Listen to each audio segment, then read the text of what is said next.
ഞാൻ കേട്ടിട്ടുണ്ട് മമ്മൂക്കയുടെ സിനിമ മറ്റേ നമ്മുടെ പപ്പയുടെ സ്വന്തം അപ്പൂസ് ആശാൻ ചേട്ടന്റെ വീടിന്റെ അവിടെ ജനലിന്റെ സൈഡിൽ പോയിരുന്നു പാട്ട് കണ്ടിട്ട് പാട്ടിൽ മമ്മൂക്ക ഇടുന്ന സാധനമൊക്കെ കണ്ട് ഭയങ്കര സങ്കടപ്പെട്ട് അത് മനസ്സിൽ കൊണ്ടുകിടന്ന് നമ്മൾ ആരാധിക്കുന്ന ഒരാളാണല്ലോ. ആളുടെ കൂടെ ഇരിക്കുന്നു, ആള് നമ്മുടെ ഷോട്ടിന് കമന്റ്സ് പറയുന്നു, നമ്മൾ ചെയ്തതിന് ഇത് പറയുന്നു, ഇപ്പൊ ഭയങ്കര സ്ട്രോങ് ആയിട്ട് പോകുന്നു. അതുപോലെ പൃഥ്വിരാജിന് ഫാൻസ് അസോസിയേഷൻ ഉണ്ടാക്കാൻ പോയ ആള് ഇപ്പൊ അദ്ദേഹത്തിന്റെ അമ്മയുടെ കൂടെ അഭിനയിക്കുന്നു, അദ്ദേഹത്തിനൂടെ ഗോൾ കേസിൽ അഭിനയിച്ചു.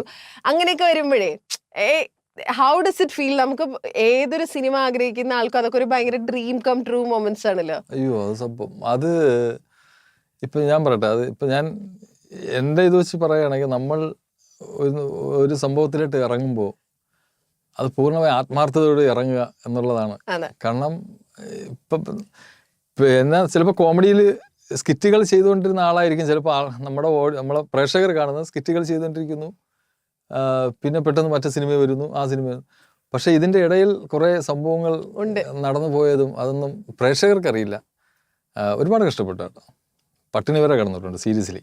കാരണം തിരുവനന്തപുരം സിനിമ നമുക്ക് പറ്റിയതല്ല, സിനിമ ട്രിവാൻഡ്രത്തില്ല എന്ന് പറഞ്ഞിട്ട് നമുക്ക് കിട്ടുന്ന വരുമാനം, ഒരു ചാനലിൽ ഞാൻ കോമഡി ചെയ്തുകൊണ്ടിരിക്കുന്നു, ആ വരുമാനം ഉപേക്ഷിച്ചിട്ട് എറണാകുളം സിനിമ എന്ന് പറയുന്ന സംഭവം വന്ന് 2.5-3 വർഷത്തോളം ഒരു 3 BHK മുറിയുള്ള ഒരു വീട്ടിൽ 32 പയ്യന്മാർ സിനിമ ആൾക്കാർ ആഗ്രഹിക്കുന്ന ആൾക്കാർ. അയ്യോ എനിക്ക് 32 പേരാ. അതിൽ ഞാനാണ് യഥാർത്ഥത്തിൽ സെലിബ്രേറ്റ്. എനിക്ക് അവർ കട്ടിൽ തരും, ബാക്കി എല്ലാവരും കിടക്കുന്ന ഹാളില് കളമശ്ശേരിയിലാണ്.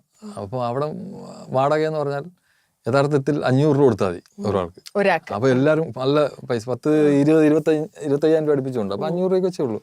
അപ്പൊ എല്ലാവരും ഹാപ്പിയാ, ഭയങ്കര ഹാപ്പിയാണ് എല്ലാവരും. പക്ഷെ ഫുഡും അങ്ങനെ ഒന്നും അവിടെ ഇല്ല.